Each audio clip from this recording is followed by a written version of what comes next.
ராம் ராம். வாழ்க வளமுடன். Voice of காஞ்சி நேயர் அனைவருக்கும் இனிய மாலைவன். இன்னைக்கு துறவு, ஒரு ரொம்ப பெரிய துறவி ஒருத்தர், முற்றும் கடந்த ஒருத்தர்.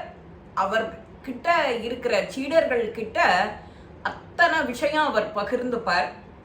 அதுல ஒரு சீடருக்கு மட்டும் இந்த துறவுக்கு அவன் நிறைய மரியாதை கொடுக்கலையோ, அதை பத்தி அவனை கத்துக்க எங்கேயானு அனுப்பணும் அப்படின்னு அவர் நினைச்சிட்டு இருக்காரு. அந்த துறவி அந்த சீடரை கூப்பிட்டு, நீ இந்த ஜனகரோட அரசவைக்கு போயிட்டு வா, நீ அங்க போனாக்க அவர்கிட்டேருந்து நீ ஒரு விஷயம் கத்துக்கணும், இது ரொம்ப முக்கியமானது அப்படின்னு அவர் சொல்றார்.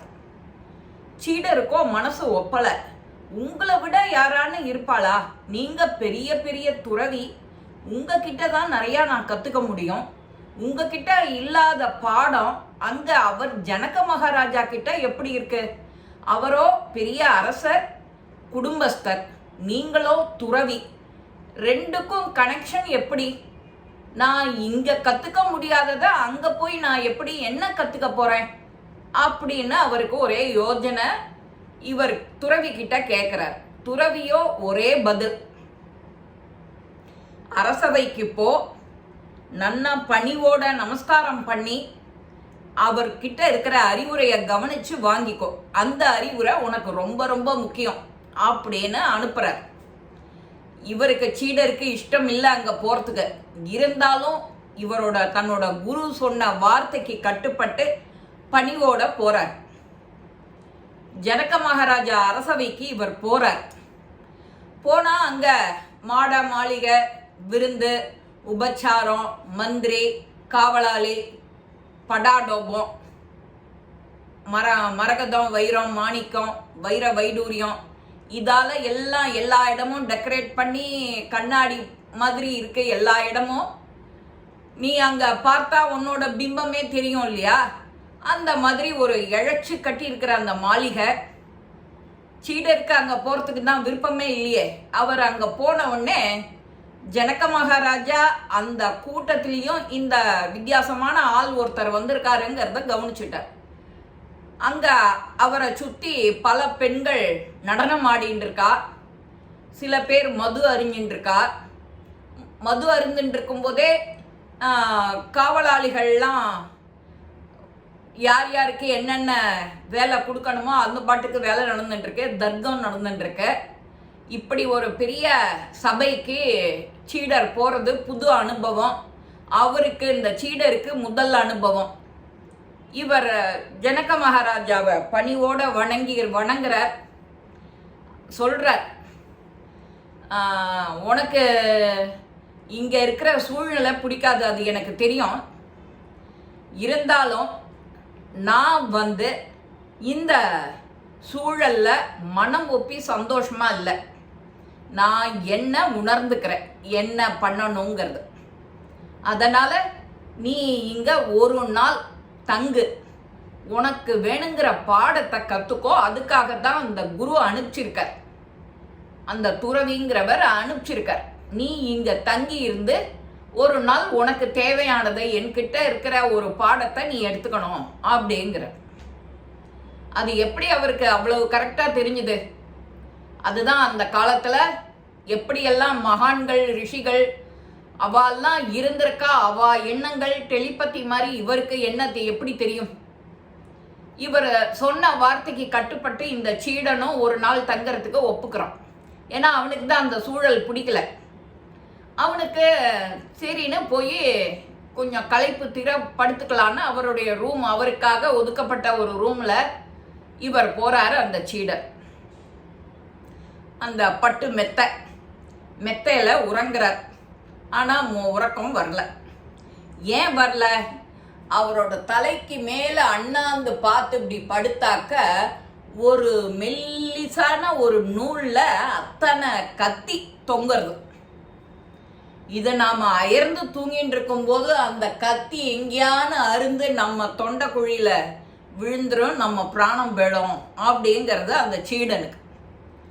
அதனால எவ்வளவு அயற்சியா இருந்தாலும் அவனால நிம்மதியா தூங்க முடியல. அந்த கத்தி முனையையே பார்த்துட்டு இருக்காரு அந்த ரூம்ல மேலேயே. இதை நாமளும் செய்யக்கூடியதுதான். அன்யூஷுவலா இந்த மாதிரி ஒரு இடத்துக்கு போனா நமக்கு தூக்கம் டிஸ்டர்ப் ஆகும். அங்க என்ன வித்தியாசமான சூழல் இருந்தாலும் அதையே திங்க் பண்ணிட்டு இருப்போம். இந்த சீடனுக்கும் அதை பத்தியே சிந்தனை, அதனால தூக்கம் இல்லை. மறுநாள் காத்தால விடிஞ்சதும் விடியாததுமா ஜனகர் மகாராஜாவை பார்க்க ஓடி வரார் அவர். இந்த சீடனை பார்த்தோடனே அந்த ராஜா கேட்குறார், என்ன நீங்க நல்லா தூங்கினீங்களா? நல்ல பட்டு மெத்த, நல்ல சாப்பாடு, நீங்க தூங்கியிருப்பேலே, சௌகரியமா இருந்ததா அப்படின்னு இவர் கேள்வி மேல கேள்வி கேட்டுட்டு இருக்கார். இல்லை அரசே, நான் தூங்கவே இல்லை, எனக்கு தூக்கமே பிடிக்கல. ஏன்? நீங்க தான் ரொம்ப டயர்டா இருப்பேல, டயர்டா இருந்தாலே எந்த இடத்துலையும் தூக்கம் வருமே அப்படிங்கிறார். இல்லை, அதுக்கு மாறா எனக்கு தலைக்கு மேல அத்தனை கத்தி தொங்கிட்டு இருந்தது இல்லையா, அந்த அத்தனை கத்தியையும் நேர எந்த நூல் இழையில இருந்து அருந்து என் தொண்டைக்குழியில வந்து விழுந்துடுமோன்னு எனக்கு பயம். அதனால என் பிராணம் பெடுத்துனா என்ன? அதனால நான் அதை பத்திய சிந்தனையிலேயே இருந்தேன், தூங்கவே இல்லை அப்படிங்கிறார். நீங்க சபைக்குள்ளர நுழையும் போதும் நீங்க அந்த மாதிரி ஒரு காட்சி தான் பார்த்தேன். என்னை சுத்தி இளம் பெண்கள்லாம் நடனம் ஆடிட்டு இருந்தா, சில பேர் மது அருந்துட்டு இருந்தா, சில பேர் அந்த காவலாளிகள்லாம் அவளுடைய வேலைகள் எல்லாம் பண்ணிட்டு இருக்கா. என்னதான் அந்த பெண்கள் டான்ஸ் ஆடினாலும் நான் அதுல மனம் ஒப்பி என்ஜாய் பண்ணலை. நான் என்னோட மனநிலை எப்படி இருந்தது? நீ சொன்னிய இந்த கத்தி எல்லாம் நூல் மேல எப்படி கத்தி தொங்கின்னு இருக்கு, நம்மளை எப்போ அது காவு வாங்குன்னு, அதே பயத்தோடையே தான் நானும் இருந்தேன். நாம இருக்கிற வரைக்கும் எல்லாருக்கும் எல்லா நல்லத்தையும் செய்யணும். அந்த செய்யும் போது அந்த மனநல இப்படிதான். மரணங்கிறது எப்போ வேணா சம்பவிக்கலாம். சந்தோஷமா இருக்கோன்னு நினைச்சுட்டு அதை பத்தியே சிந்தனை இல்லாம நாம இருக்க முடியாது. அந்த மாதிரி சிந்தனை இல்லாம இருக்க முடியாம இருக்கணும்னா நீ அதுல கவனம் இருக்கணும். எப்போதுமே இந்த கத்தி மேல எப்படி உனக்கு சிந்தனை இருக்கோ அது மாதிரி நாம எல்லாத்தையும் கடந்துட்டோம். எல்லாருக்கும் எல்லாத்தையும் சொல்லி கொடுக்கணும், செய்யணும். பரோபகாரார்த்தம் இதம் சரீரம். நாம அடுத்த நிமிஷம் போயிட்டோம்னா ஒன்றும் இல்லை அப்படிங்கிறத நீ எப்பவுமே நினச்சிக்கணும். மரணங்கிறது எப்போ வேணா சம்பவிக்கலாம். அந்த சம்பவத்தை நீ எப்படி எதிர்கொள்ளணுங்கிறது தான் ரொம்ப முக்கியம் அப்படின்னு அவர் சொல்லி முடிக்கிறார் அந்த ராஜா. நமக்கும் தான் இந்த பாடம். இப்போ நன்னா இருக்கும்போது நாம் சுவாமிக்கு நினைக்க மாட்டோம், கோவிலுக்கு போக மாட்டோம், தானம் தர்மம் பண்ண மாட்டோம், விளக்கு ஏற்ற மாட்டோம், பூஜை பண்ண மாட்டோம். இதே குழந்தைக்கு ஒரு உடம்பு சரியில்லாமல் போகட்டும், நமக்கு எங்கேயான ஏதான ஒரு கஷ்டம் வந்துடட்டும், எங்கேயான வர வேண்டிய பணம் வரல, ஏதோ ஒரு சொத்து கித்து விற்கலை, ஏதோ ஒன்று வாங்க பிரயத்தனப்படுத்துகிறோம், அது முடியலை அப்படின்னா நாம் என்ன பண்ணுவோம்? அதே சிந்தனையிலேயே இருப்போம். இதுக்கு மாற்று வழி என்ன, இதுக்கு மாற்று வழி என்னன்னு ரொம்ப டீப்பாக அனலைஸ் பண்ணி உள்ளர போயிடுவோம். அதே தான் ராத்திரி தூக்கங்கிறது எழுந்துக்க போகிறோமாங்கிறது நிச்சயம் கிடையாது. தூக்கத்திலேயே நீயும் பழலாம். அதையும் நாம் ஞாபகம் வச்சுக்கணும். நித்திய கண்டம் பூர்ணாயுசு. நாம் படுத்துட்ட இடத்தெல்லாம் அந்த காலத்தில் கூடன்னு ஒன்று இருக்கும். வரிசையாக ஒரு ஜமக்காலத்தை போட்டு எல்லாரும் படுப்பா. அந்த இடத்த காத்தால எழுந்த உடனே தொடச்சி முழுகுவா. ஏன்னா ராத்திரி போன மாதிரி தூங்கியிருக்கோம், அந்த இடத்த துடைக்கணுன்ட்டு தொடப்பா. இப்போ அந்த கலாச்சாரம்லாம் போயிடுத்து. எவர் படுக்க, கட்டல், ரூமு அப்படி தனித்தனியாக. இதுதான் கலிகாலங்கிறது. நாம் எதையுமே நினைக்கிறது இல்லை, யோஜனை பண்ணுறது இல்லை. எல்லாத்தையும் யோஜனை பண்ண வேண்டிய தருணம் நமக்கு. அதை எல்லாருமே கத்தி மேலே நிற்கிற நூல் எப்போ அருந்து அந்த கத்தி உன் தொண்டை குழியாக இருக்கும் அப்படிங்கிறது நீ பயத்தோடையே உன்னோட நாட்களை அதை எண்ணி என்னென்ன பண்ணணுமோ அதை பண்ணி உன்னோட புண்ணிய கணக்கை நீ ஒசத்திக்கணும். சிற்றின்பத்திலலாம் மனசை அலப்பாய விடாமல் இருக்கணும். பேரின்ப பெருமகிழ்ச்சியாகவே இருக்கணும். அது வாழ்க்கைங்கிறது ஒரு நீர்க்குமிழி மாதிரி, எப்போ வேணா உடையும். நமக்கு மரணமும் அதே மாதிரி தான். எப்போ வேணாலும் சம்பவிக்கும். யாரும் கேரண்டி கொடுக்க மாட்டா. இன்னைக்கு படுத்து தூங்குறோம், காத்தால எழுந்துக்கிற.